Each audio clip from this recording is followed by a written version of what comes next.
Saudara, selamat malam. Apa kabar Anda pada hari ini? Saya Ratna Dumila menemani Anda dalam program Saling Silang Jak TV. Hari ini kita akan membahas terkait dengan penataan pedagang kaki lima di Tanah Abang yang dilakukan oleh Pemprov DKI di bawah kepemimpinan Gubernur Anies dan juga Sandi.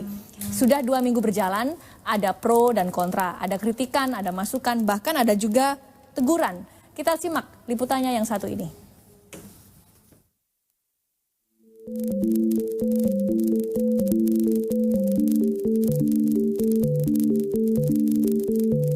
Gubernur DKI Jakarta Anies Baswedan memenuhi janjinya untuk merevitalisasi kawasan Tanah Abang yang belakangan ini terlihat kembali semeraut.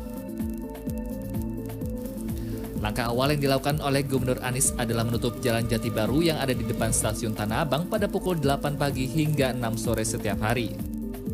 Selanjutnya, jalan itu diperuntukkan bagi pedagang kaki lima atau PKL dan bus Transjakarta. Hari pertama penataan kawasan Tanah Abang, Jakarta Pusat, Jumat pagi, Gubernur DKI Jakarta Anies Baswedan meninjau penataan kawasan Tanah Abang, Jakarta Pusat. Anies menerima beragam keluhan warga dan para pedagang kaki lima. Bagi para pedagang yang belum kebagian tenda, Anies menyatakan tak perlu takut dan khawatir tidak kebagian tenda untuk berdagang. Pasalnya, tenda ini akan kembali dipasang hingga sepanjang Jalan Jati Baru. Anies meyakini kepentingan warga di Jakarta telah terakomodasi dan dipastikan semua sudah diantisipasi. Untuk PKL telah disediakan sebanyak 400 tenda untuk berdagang.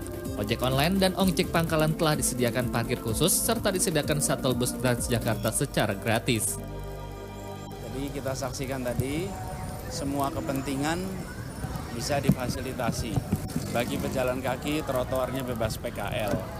Bagi PKL disediakan lahan untuk mereka bisa tetap berjualan. Langkah yang dilakukan oleh Gubernur Anies mengundang beragam reaksi yang terus bermunculan akibat revitalisasi pedagang kaki lima di kawasan Jalan Jati Baru Tanah Abang. Sejumlah pedagang di kawasan Blok G mengeluhkan pendapatan mereka menurun drastis hingga 50%. Mereka menekankan agar Gubernur segera mencabut keputusan revitalisasi. Selain itu, sejumlah pedagang Blok G sepakat agar pedagang kaki lima dapat dipindahkan ke lantai 2 dan 3 gedung Blok G. Langkah itu dinilai agar para pedagang lebih kompetitif. Bisa 60% udah tambah turun gitu. Biasa udah sepi, tambah sepi lagi kan gitu.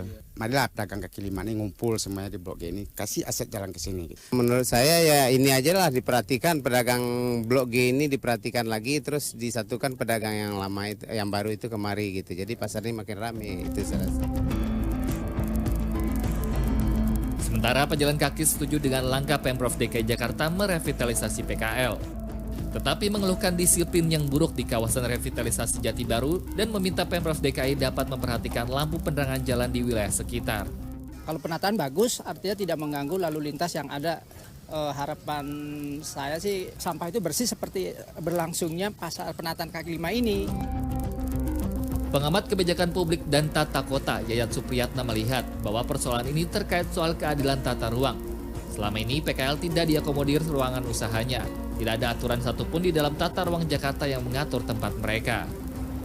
PKL selama ini dianggap sebagai biang masalah. Padahal PKL adalah katup penyelamat bagi ekonomi kecil dan lapangan kerja. Kalau PKL dibenturkan dengan undang-undang jalan atau transportasi itu tidak tepat, karena di beberapa negara pun seperti Hong Kong ada PKL yang menggunakan jalan umum seperti Ladies Market di Hong Kong dan di malam hari menggunakan ruang jalan.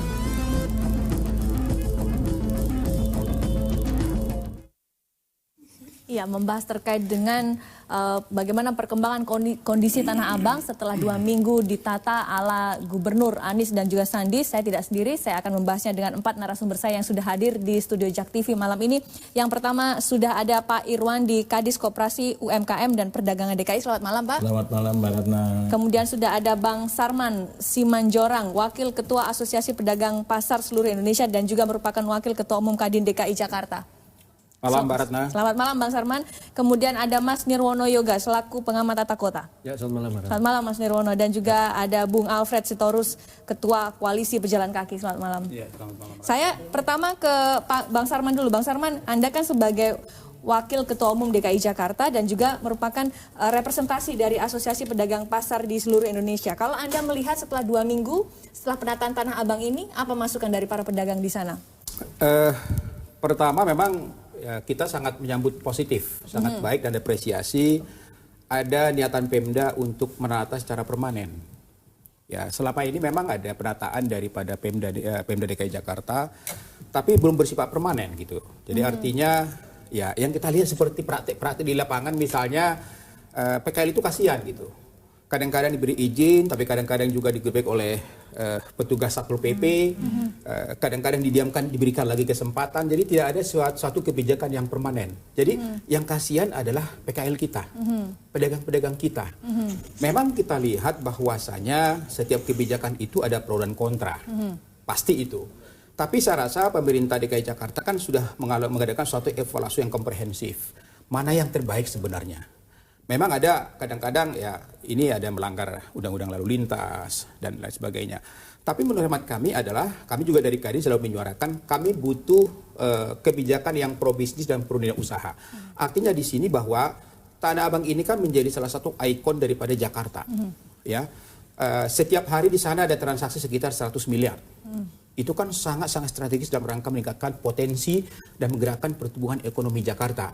Nah, artinya bahwa harus segera ditata. Mau dikemanakan potensi PKL ini? Karena PKL ini adalah merupakan salah satu penggerak roda ekonomi di DKI Jakarta. Mereka juga sumbangan mereka tidak sedikit, gitu loh. Nah, sehingga harapan kami dengan adanya penataan ini ada rasa ketenangan. Karena pertama kita lihat PKL itu tidak ada lagi pungli-pungli. Itu sudah diperintahkan oleh Pak Gubernur. Tidak ada pungli. Kemudian yang kedua kita lihat mereka itu udah nyaman. Udah nyaman untuk berdagang. Tidak lagi ada trauma-trauma akan dikejar-kejar oleh Satpol PP, tidak ada lagi interogasi, tidak ada lagi pungli-pungli. Nah, ini kan sangat-sangat bagus sekali, ya. Dan yang ketiga yang paling pasti adalah di sana ada satu penataan yang lebih nyaman. Jadi kalau selama ini kan mereka ini suka-suka mereka, di mana yang di trotoar segala macam, ya suka-suka mereka aja. Ketika Satpol PP tidak ada, mereka akan masuk gitu. Okay. Nah, tapi dengan aja penataan ini ada kepastian. Dan tentu memang dari pemerintah DKI Jakarta akan mengadakan suatu evaluasi, tapi harapan kami ke depan bahwa kebijakan itu harus bersifat permanen. Oke. Sehingga apa yang ada disampaikan ketenangan. Bang Sarman ini adalah apa yang dirasakan oleh para pedagang kaki lima yang ada di jalanan yang kemudian akhirnya direlokasi boleh berdagang di Jalan Jati Baru yang ditutup. Nah, tapi ada juga yang pedagang PKL di kaki lima yang merasakan bahwa ini setelah mereka boleh berjualan di jalan, pedagang di Tanah Abang yang di gedung merasa bahwa wah ini omset saya turun, bahkan ada yang sampai 50%. Di Tanah Abang itu nanti mungkin lebih jelas ya. Ada dua nih sekarang di sana. Yang pertama adalah pedagang pasar. Pedagang pasar itu adalah yang ada di dalam kios. Itu biasanya mereka grosir. Ya. Yang kedua adalah PKL. Itu yang di luar gedung.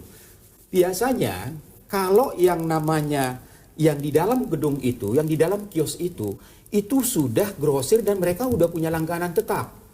Bahkan pedagang kaki lima yang di luar itu, kadang-kadang mereka belanja ke grosir di dalam untuk dijual di luar. Ya kan? Jadi menurut hemat saya mereka udah punya konsumen masing-masing. Kalau mereka belanja di dalam grosir, di dalam kios itu, biasanya mereka akan menjual kembali di luar. Karena mereka tidak melayani penjualan 1-2. Itu grosiran. Itu mereka udah punya konsumen tersendiri. Kalau yang PKL inilah yang langsung konsumennya, yang membeli 1-2 biji untuk langsung dipakai. Jadi kalau menurut hemat kami sih, mungkin ada 1-2 lah yang mungkin agak sedikit terganggu. Tapi kalau kita lihat secara umum, itu mereka udah punya konsumen masing-masing. Berapa persen yang merasa bahwa kebijakan ini cukup tidak banyak berpengaruh kepada mereka, tapi ada juga yang mengatakan kalau saya amati sih ya, hampir 90% ke atas itu nggak ada pengaruh ya. Mereka udah punya langganan masing-masing kok. Bahkan langganan mereka bukan hanya dari Jakarta, bukan dari luar Jakarta, bahkan dari luar negeri. Itu datang dari Malaysia, dari Brunei, dari Singapura, bahkan dari Afrika Selatan belanja batik juga ke Tanah Abang. Oke, itu adalah pedagang yang mereka sudah punya langganan sendiri. Iya, di dalam kios itu. Jadi mereka bisa jadi pelanggannya tidak perlu harus datang ke Tanah Abang, mereka sudah ada pesanan tetap setiap harinya. Betul. Bahkan dengan IT sekarang online, mereka udah kalau sudah punya warna, punya ukuran, punya model masing-masing, mereka tidak lagi datang ke Tanah Abang, tinggal pakai online, tinggal dikirim, transaksi keuangan selesai. Oke, itu adalah pedagang yang mereka sudah melayani grosir. Pedagang di Blok G, mereka pada saat gubernur sebelumnya mengatakan bahwa ini adalah dilegalisasi mereka di Blok G. Sekarang ketika banyak pedagang ditaruh di jalan lagi, mereka merasa, lah ini kok jadi nggak adil. Saya dulu direlokasi di Blok G, sekarang saya ditaruh di jalan. Nah, sekarang kan gini, ini kan pemerintah mengadakan evaluasi kembali. Evaluasi kembali artinya bahwa jangan misalnya yang teman-teman kita di Blok G ini sementara sudah nyaman, tapi masih banyak lagi yang di luar itu yang memang berdagangnya tidak aman. Nah, ini menurut hemat saya pemerintah DKI Jakarta dengan terobosan ini, saya rasa ini juga harus bisa diterima oleh semua pihak. Tapi yang jelas tujuannya kan cuma satu, bagaimana terjadi pemerataan. Yang kedua, tugas Pemda adalah bagaimana menyediakan lahan untuk PKL-PKL ini sehingga mereka juga memiliki satu ketenangan daripada mereka berusaha, gitu loh. Nah, nanti mungkin ya bagaimana evaluasinya, saya rasa nanti dari Pak Kadis yang mungkin bisa menjelaskan secara komprehensif gitu loh. Jadi Anda mengatakan bahwa sebenarnya sekarang tidak banyak kok pedagang kaki lima, pedagang di kios Tanah Abang yang merasakan dampak negatif dari penataan PKL yang dilakukan oleh Anies Sandi. Hanya beberapa segelintir yang merasa bahwa omsetnya turun karena mereka sekarang adalah masalah grosir ya. Betul. Oke, nah saya sekarang ke Bung Alfred. Bung Alfred ini kan ketua koalisi pejalan kaki. Kalau Anda dari pejalan kaki sendiri, apa yang Anda rasakan setelah 2 minggu penataan di Tanah Abang? Selama 2 minggu 7 hari berturut-turut saya nongkrong di daerah Tanah Abang. Pagi sampai sore, pagi sampai sore, pagi sampai sore. Selama 7 hari. Apa yang Anda lakukan? Saya bertemu dengan stafnya Pak Kadis UKM gitu ya. Jadi jadi gini, kami melihat bahwa kami yang pertama yang kami sebut adalah kami tidak anti PKL. Ya, yang sekarang apalah sebutannya PKM dan yang lain-lain gitu ya. Tapi kita juga harus mengajarkan bahwa kita juga jangan mengamini ya sesuatu pelanggaran atau pembangkangan aturan di sebuah kota. Karena apa? Ketika itu kita amini, berarti kita adalah orang-orang yang tidak mau membangun kota. Itu yang selalu kami tekankan ke teman-teman di pejalan kaki. Oke, kalau pejalan kaki sendiri ketika kemudian dialihkan di Jalan Jati Baru kan trotoar katanya sudah jauh lebih luas, banyak yang merasa jauh lebih nyaman. Kita bicara trotoar itu 2 sisi, karena jalan itu ada 2 sisi. Ya, kita tidak bicara satu sisi, karena berbicara trotoar di Jalan Jati Baru dari awal pertamanya itu trotoarnya tidak berwujud sampai berwujud, itu kami selalu meneriaki itu agar Dinas Bina Marga membangun trotoar di sana. Tapi lagi-lagi ini supaya ini clear dulu. Lagi-lagi ini ada koordinasi yang tidak bagus antara PT KAI dengan Pemprov DKI Jakarta. Yang pertama ketika flow penumpangnya sudah dulu dibuat oleh PT KAI ya dengan KCJ bahwa ada di sisi yang timur dan sisi yang baru tapi dia tidak yang sekarang gitu ya. Itu sudah dibuatkan trotoarnya oleh Pemprov DKI Jakarta. Lagi-lagi PT KAI membuat gate baru ya dengan flow penumpang yang di arah utara. Nah, dengan persiapan Pemprov yang belum ada membangun trotoar. Jadi, ini sangat akan berpengaruh kepada lalu lintas yang ada.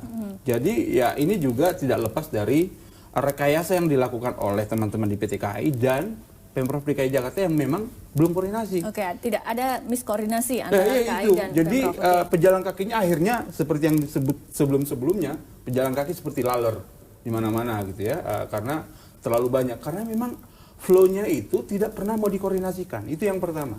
Yang kedua adalah ya semua rambu penunjuk bagi pejalan kaki itu hampir tidak ada terlihat di kawasan Jati Baru kalau itu sedang dilakukan penataan. Pejalan kaki flow-nya mau kemana, itu pejalan kaki sendiri kayak autopilot. Ya. Mau ke Blok G dan yang lain-lain kan, yang ada sesama pejalan kaki bertanya, Pak, mau ke Blok G lewat mana ya? Ya. Dan yang, karena nggak semuanya orang paham Tanah Abang yang besar betul. itu. Dan tidak ada instruksi bahwa informasi dan yang lain-lain, baik itu setelah orang dari kereta api, dari kereta, KRL, maupun sampai di bawah. Gitu. Jadi informasi menurut kami itu paling penting. Yang kedua adalah ketika berbicara law enforcement. Ya, law enforcement ini penting, ya, karena Jakarta itu tidak bisa lepas kalau kita berbicara undang-undang itu nanti. Oke, tahan dulu Bang, Ya. kita nanti akan membahasnya di segmen selanjutnya. Tetap bersama kami saudara di Saling Silang.